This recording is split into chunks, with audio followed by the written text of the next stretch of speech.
Hello and a warm welcome to you. Thank you so much for tuning in. This is the Royal House. Let us talk with King the podcast, Cycle.1, episode 2. And I am the King, the one who reigns supreme.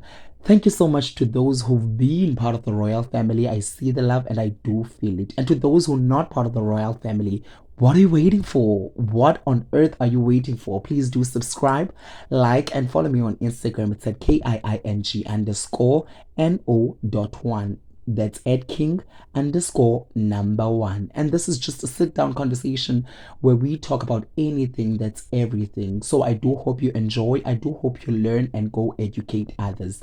Don't forget to comment down below and hit the ring bell button so that you can get notifications for whenever I put out content. Again, this is the Royal House. Let us talk with King the podcast. Enjoy.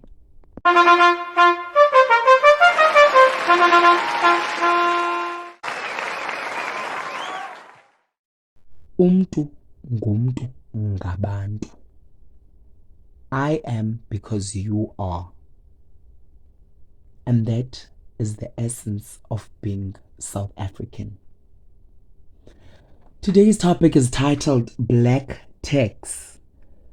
And for those who are not South African or those who don't understand the term black tax is an economical term that originated in South Africa for the money that black and other colored people provide to their families each and every month. Now, this is outside their own personal expenses, and this is usually by obligation. It is caused by the continued imbalance that can be traced back to the apartheid and slavery era. And I personally was against black tax. I remember saying that black tax is one of the contributing factors to the stagnant growth of South African black people. It takes one South African black person who is a provider to have a life of their own, because they have to educate their siblings, build their family a home, feed them, and support them holistically. But all of this was before I did my research on being African and the African history. And this was after a conversation I had with a friend of mine about the particular subject, black tax. In the conversation, I got reminded of the pillars that held my own household and many other African and South African households, which was sharing. And in the midst of the conversation, I started asking myself, why is it black tax when we get to share the fruits of what we were helped to harvest? Why is it black tax when we go back to our roots and practice the art of sharing? When we share the little that we have so that everyone can have a taste. When we share our wealth and success with our family and loved one. Why is it black tax? I mean, black tax is not even our native language. It doesn't even exist in the African vocabulary. Black tax doesn't even balance with the essence of being South African. And yes, black tax might be a South African original term, but it is foreign to us because it came to us with the colonizers as an object to hold power over us and as a weapon to divide each other. They came to us and in our land to place a price on everything that we owned and we have worked hard for, making it hard for us to obtain what we need to obtain. The white men have created large empires all over the country and left them to their children and their great grandchildren and their forthcoming children. They left a legacy. I don't know whether you've heard of maybe companies such as Lewis and Family or the Joe Brothers, or maybe the Bradshaw Brothers.co. Those companies are owned by white men, and they have been and still are sustaining their children and the generation yet to come of those particular families.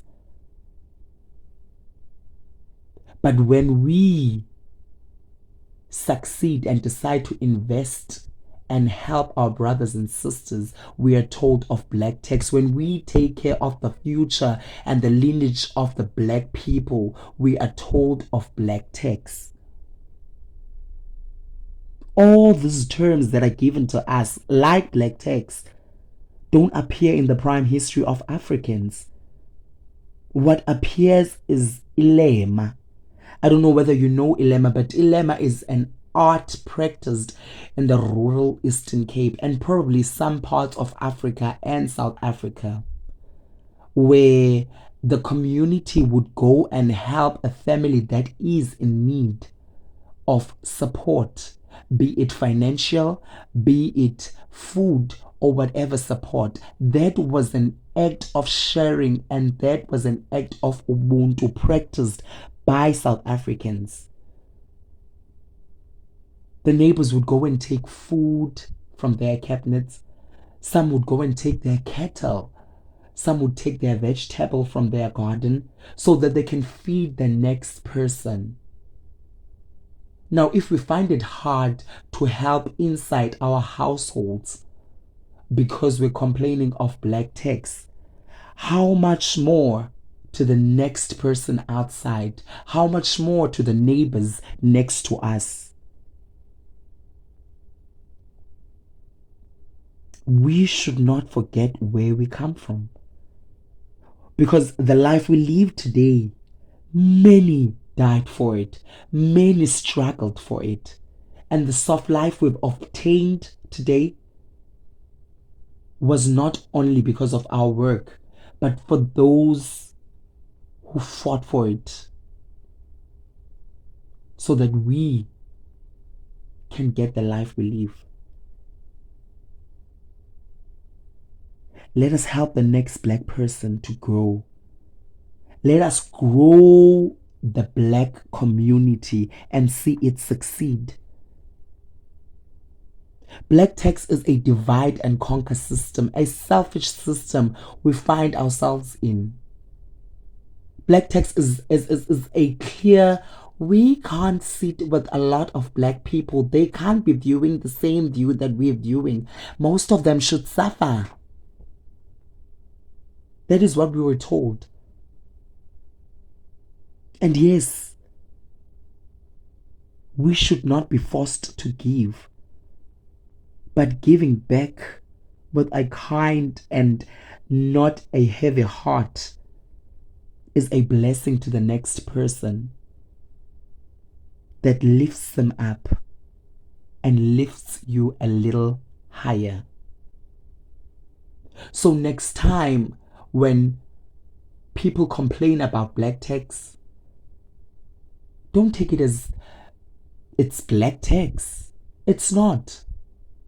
You are helping the next black person. You are empowering the next black person. You are helping them have a taste of what they could have. You are giving the next black person education.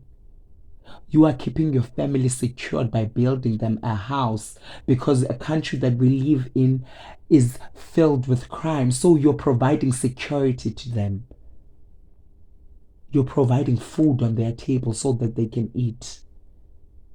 It should not be a burden, because we are helping each other. Thank you so much, and I do hope you enjoyed. I am the king, the one who reigns supreme. Goodbye. Yeah.